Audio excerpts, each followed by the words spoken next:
کربلا ہونا نہیں چاہیے تھا ڈاکٹر صاحب، مسلمانوں کی تاریخ میں کربلا نہیں ہونا چاہیے تھا. بسم رب محمد کریم علیہ الصلوۃ والتسلیم. سب سے پہلے تو یادآوری کا شکریہ، اور یقیناً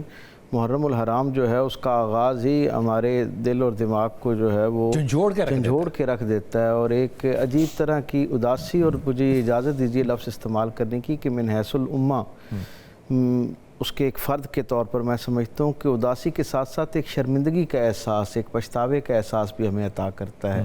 کہ ایک ایسی امت جسے اللہ نے رسول رحمت جیسی عظیم المرتبت اپنی سب سے قیمتی متاع، اپنی سب سے قیمتی نعمت عطا کی تھی، اس رسول کے جگر پاروں کے ساتھ اس امت نے کس طرح کا سلوک کیا. حضور کے خاندان کے ساتھ صرف 60 برس کے بعد اس امت کا جو سلوک ہے، میں یہ سمجھتا ہوں وہ ایک بدترین دشمن کے ساتھ بھی اللہ کے رسول کے ہاں کہیں وہ اس طرح کا سلوک نظر نہیں آتا جس طرح ہم نے حضور کے ان محبت کرنے والے اور محبت کے، حرمت کے، قربت کے اتنے پیارے رشتوں کے ساتھ ہمارے ہاتھ سے ہوا. اور یہ جو خاندان رسالت مآب صلی اللہ علیہ وسلم ہے، میں یہ دیکھتا ہوں اس کا محرم کے ساتھ بڑا ایک دلچسپ سا ایک تعلق ہے،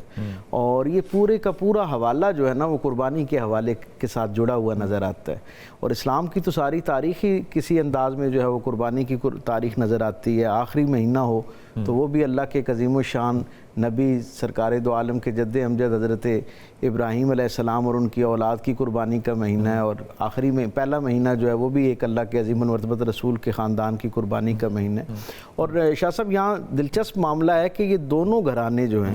ان کی ظاہری طور پر تو ایک گھرانہ ہے، لیکن یہ دو گھرانے میں سمجھانے کے لیے عرض کر رہا ہوں اللہ کے ہاں اتنے پسندیدہ ہیں، اور ان کی قربانی اللہ کے ہاں اتنی قدر و منزلت رکھتی ہے کہ اللہ نے دونوں کو جس طرح قربانی میں اکٹھا رکھا ہے نا، اسی طرح ان کو درود میں بھی اکٹھا رکھا ہے. کیا بات ہے! دونوں گھرانے جو ہیں وہ اللہ کی طرف سے تائید یافتہ ہیں، سلام یافتہ ہیں. سو اس نسبت سے ہمیں نظر آتا ہے. اور پھر یہاں آپ کے سامعین اور ناظرین کی دلچسپی کے لیے ریکارڈ کو درست کرنے کے لیے میں یہاں یہ بھی بیان کرتا چلوں کہ یہ صرف رسول رحمت کے خاندان کی قربانی اور محرم کا یہ تعلق صرف ان دو حوالوں پر ہی مشتمل نہیں ہے.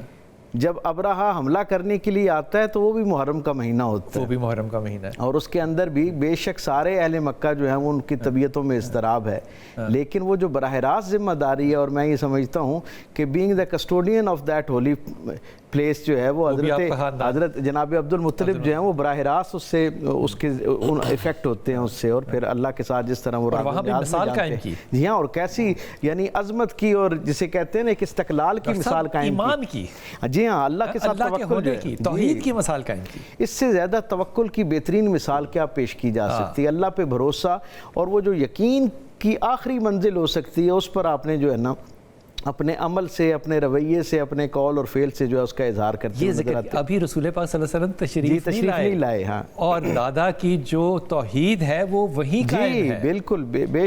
شک اس پورا گھرانہ جو ہے نا، سارے کا سارا گھرانہ جو ہے، یہ اگر ان کے ہاں سے توحید نہیں ملنی تو پھر کہاں سے توحید ملنی ہے؟ یعنی یہ وہ پاکیزہ نفوس ہیں جنہیں اللہ نے اپنے رسول رحمت صلی اللہ علیہ وسلم کے جد امجد کے طور پر منتخب فرمایا ہے، تو یقیناً ان کے ہاں کچھ ایسے اوصاف پائے جاتے ہیں نا جو ان پر سلام کا جواز پیدا کرتے ہیں، جو ان کے لیے سلام کا حوالہ مرتب کرتے ہیں. تو یہ اگلے درجے پر، اور یہ یہاں ہی نہیں ہے، سرکار دو عالم جب دنیا میں تشریف لے آتے ہیں تو محرم کا ایک اور حوالہ ڈاکٹر علی وقار قادری کی موجودگی میں یہ بات سامعین کے سپرد کرنا چاہتا ہوں کہ جو شیب ابی طالب کا منظرنامہ ہے وہ بھی محرم الحرام کے ساتھ منسوب ہے. یعنی اس گھرانے کے ساتھ آپ دیکھیں ایک عجیب سا معاملہ ہے کہ ایک آزمائش، ایک امتحان ختم ابھی مکمل ہوتا ہے تو کچھ وقفے کے بعد دوبارہ ایک بڑا امتحان جو ہے ان کی زندگیوں میں ہمیں نظر آتا ہے. اور پھر